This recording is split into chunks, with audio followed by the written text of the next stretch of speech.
This is episode 1 of the Creator God Theory of the Atonement. I've titled it The Background Story, with the subtitle, The Atonement Crisis and the Moment Everything Changed. Every story has a beginning, and mine began in the most ordinary way. Scrolling through Facebook on my iPhone, when a colorful meme flashed across the screen, just long enough for me to catch it and save it. Across the image were the words of a Polish proverb, "Not my circus, not my monkeys." A clever way of saying, not my problem. Normally I would have swiped past it without a thought, but this time something stopped me. A sudden idea struck, so unexpected it surprised me. I found myself staring at the proverb, trying to take in what my mind had just seen, and the enormous implications it carried for what I had been struggling with for nearly a quarter of a century. And in that instant, it became the moment everything changed. That moment brought the flash of light clarity I had been missing all those years, the sudden insight and turning point that quietly set everything else in motion. But before you can understand why that meme mattered, you need to hear the background story, the story of the atonement crisis that set the stage for that flash of light clarity, the moment everything changed with a simple Polish proverb, "Not my circus, not my monkeys." It all started nearly a quarter of a century ago, around 2003, while I was finishing my degree in philosophy at Brigham Young University. At that time, a serious controversy erupted among a few Latter-day Saint scholars and philosophy teachers at several Utah universities, a controversy over nothing less than the credibility and legitimacy of the atonement itself. I wasn't part of the debate, but I was there when it unfolded, and I was caught completely off guard. Like most Latter-day Saints, the thought had never occurred to me that there could be a problem with the atonement, let alone a fatal flaw. Yet here, right within our own midst, were respected professors, scholars, and philosophers pointing to a glaring injustice at the very heart of the atonement, the innocent, suffering for the guilty. I had always thought this very feature of Christ's atoning sacrifice, the innocent, suffering for the guilty, was a strength, not a weakness. After all, did it not display the overwhelming power of divine love, wherein an innocent, sacrificial lamb could be offered on the altar of divine justice for the sins of the guilty and unjust? And wasn't this sacrifice the very point of Peter's teaching? Christ also hath once suffered for sins, the just for the unjust, that he might bring us to God. This arrangement, I had assumed, bore the approval of God himself, and therefore must be just, since God is by his very nature a just and loving God. And yet here were respected scholars and philosophers who were unsettled by such an act of God, arguing that it appeared to violate the most basic principles of justice. What had seemed to me a strength, they insisted, was a weakness, collapsing under the ominous heading, the problematic nature of a vicarious atonement. The innocence principle. It is unjust to punish the innocent. The substitution principle. It is unjust to punish a substitute. The prospective principle. It is unjust to punish for future sins. These were not minor quibbles or small points of theological debate. They were seen as fatal flaws, so fatal that the very scholars and philosophy professors who raised them were unwilling to continue believing in or worshiping a God who could so blatantly violate the most basic principles of justice. For them, an atonement built on punishing the innocent, substituting one for another, and condemning for future sins was not just problematic, it was intolerable. And these were not the only problems.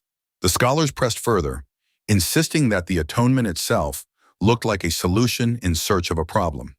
After all, as every parent knows, one can forgive a child without always resorting to punishment, and certainly without punishing an innocent child in place of the guilty one. If that is so, then the entire atonement becomes not only unjust, but unnecessary, a pseudo-problem that was never really a problem at all. All God would have had to do was forgive his children without all the drama, the suffering, and the spectacle of the cross. To make matters worse, some went so far as to accuse God of sending his beloved Son to do the dirty work for him, to suffer in agony in order to save his children, while the Father himself remained untouched. Worse still, the Father appeared to abandon his Son at his most vulnerable moment, leaving Jesus to cry out on the cross, my God, why hast thou forsaken me?" What kind of father, they asked, would demand such a thing from his only begotten son, let alone forsake him on the cross? These and many other issues inevitably led to a host of accusations and perplexities, to problems and more problems, including the belief that the atoning sacrifice of Jesus Christ, as currently understood, is unjust, unloving, unnecessary, untenable, unacceptable, unconscionable, unfathomable, unbelievable, and ultimately unworkable. With objections to the atonement piling up, the debate came to a crossroads. For some, the only refuge was to remain faithful but retreat into the unknowable, to say the whole matter was inexplicable and incomprehensible, yet somehow still workable. Their testimony was simply this: we know the atonement works even if we don't know how it works. But for others, that retreat was impossible. Unwilling to worship a God whose plan of salvation appeared built on blatant violations of justice and parental love, they saw no choice but to walk away, even if it meant leaving the church itself. This controversy left me deeply unsettled. I was dissatisfied with both options at the crossroads. I had no desire to abandon the church or my testimony, yet neither could I take refuge in calling the atonement inexplicable and incomprehensible. These problems and more problems had left me not only perplexed, but urgently searching for answers. And then, to make matters worse, a popular Christian tract began making the rounds, even showing up in Latter-day Saint Sunday school classes. It was praised as a heart-rending illustration of Christ's vicarious sacrifice and carried the title, "He Took My Whipping for Me." Because this tract plays such a pivotal role in the background story to the atonement crisis, let us turn to it now, for it perfectly sets the stage and the mood for what came next. The story goes like this. A small, hungry boy named Jim stole an apple. He was caught, and the rules of the class demanded punishment: 10 hard lashes with a whip. Standing nearby was Big Tom, the largest boy in the room. Tom wasn't known for being well-behaved, but when he saw Jim trembling, he felt sorry for the little fellow. And besides, it was his apple Jim had stolen. So Tom stepped forward and volunteered to take the punishment in Jim's place. The teacher paused, then solemnly declared to the class, "There is a certain law whereby one can become a substitute for another." With that, Jim was released, and Big Tom took the whipping. Now, for most Christians, and many Latter-day Saints, this story is received as a beautiful portrayal of Christ's sacrificial love. But in reality, it takes us straight to the problematic nature of a vicarious atonement and the violations of justice it seems to require. For no such law of substitution exists.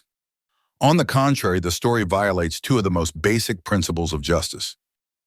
The innocence principle. It is unjust to punish the innocent. The substitution principle. It is unjust to punish a substitute. This is why those professors and philosophers press the issue so hard. Even when others tried to argue that the atonement, while inexplicable, revealed the overwhelming power of divine love, the reply was clear and unmistakable. Love cannot make the unjust just. The timing of this little Christian tract only made things worse for me. Here I was, freshly shaken by the controversy over the atonement, hearing respected scholars point out its violations of justice, and suddenly this story was being celebrated in Sunday school as a touching example of Christ's sacrifice. Its obvious violations of justice made the atonement feel even more troubling, and the fact that no one else seemed to see it as a problem was equally unsettling. As the years rolled on, I found myself more confused, more perplexed, and more anxious than ever to find a solution. But no answer came. The questions lingered, the contradictions deepened, and the tension only grew. This then was the background story behind the crisis until, one day, a colorful image with a simple Polish proverb flashed across my iPhone screen. "Not my circus, not my monkeys." And in that instant, I experienced the flash of light clarity I had been missing and searching for all those years. But how that moment changed everything, and how it broke open the atonement crisis in a way I had never imagined, is the story we will turn to in the next episode. I've titled it The Atonement Crisis, and the moment everything changed.